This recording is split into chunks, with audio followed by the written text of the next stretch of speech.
Таким гостям не в каждом доме рады. Однако у Гайрбековых вроде бы есть все квитанции о своевременной оплате услуг ЖКХ. Позже выясняется, гостей интересует долг трехлетней давности. Еще с 2013 года семья должна за газ 59 тысяч рублей.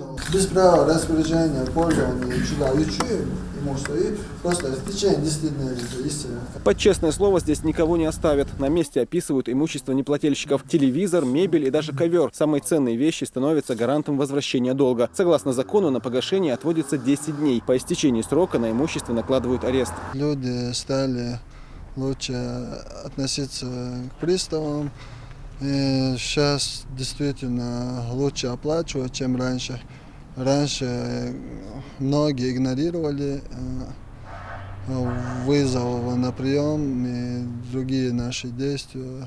С начала этого года чеченские приставы взыскали с должников более 20 миллионов рублей. Причем треть этой суммы только за март.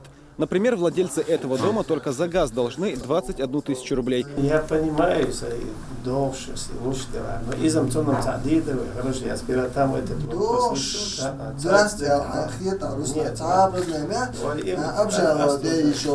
Застать хозяев этого дома по улице Ардашева не удалось. Задолженность за коммунальные услуги более 60 тысяч. Сюда приставы еще вернутся. Избежать их визита можно лишь в одном случае, погасив задолженность сразу после уведомления суда. Зураб Центроев, Елизавета Чепханова и Тамерлан Арсанукаев. Новости.